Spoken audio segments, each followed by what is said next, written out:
Deb here with the daily card, and we have number 12 of the Major Arcana story, the Hangman. Now, that is the correct position that he's hanging from a branch like that. But just take notice of how relaxed this person is with their arms like just folded casually behind their back. They're even only hanging with one foot there. The other one's in the shape, if you have a look, of a 4. So 4 is about stability in numerology. So it's building strong, sturdy foundation with those 4 sides and scaffolding for a new future. So just know that the Hangman, though, and this is the correct way up, because if you have a look at the writings at the bottom, now the yellow around his head does depict to me that he has a lot of worldly wisdom, but what he's done, he's been put in a position where he has to stop, breathe, take some time out. He's normally probably quite active, and that seems to be the age of Aquarius, a little bit of all of us who've been like little busy bees. That's what Deborah means in Hebrew, busy bee. So we've had to just learn to pace ourselves, to slow down, to listen to the warning signs. If you're tired, to stay home and not go to that party or not go and do yoga or whatever, just to listen to those signals from your inner being for self-care and self-love. Normally we would push through and be like a big bulldozer to get something done.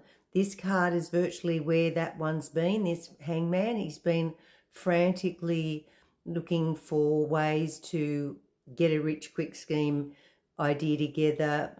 He's in medieval times probably stolen the change off the bar from drunken patrons, or he's picked up horseshoes along the road and gone in and sold them.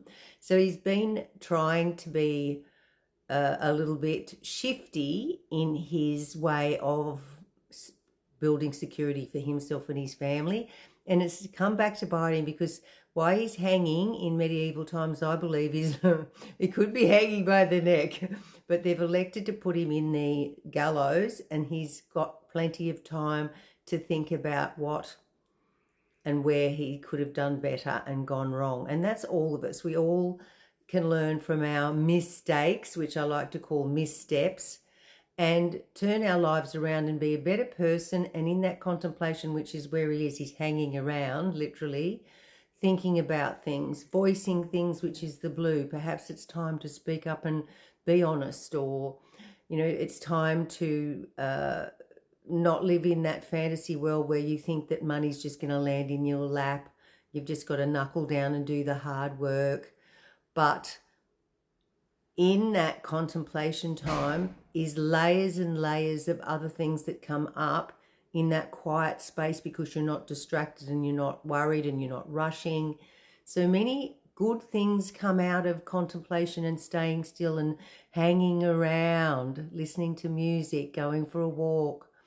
The things that you love, having a nana nap, you can wake up and you can think, my gosh, I had a great dream and I think I might look into that. So it gives you that space to find yourself, really, find the true you, instead of cluttering it with all this outside busyness. So I hope you have a lovely day, everyone. Bye for now.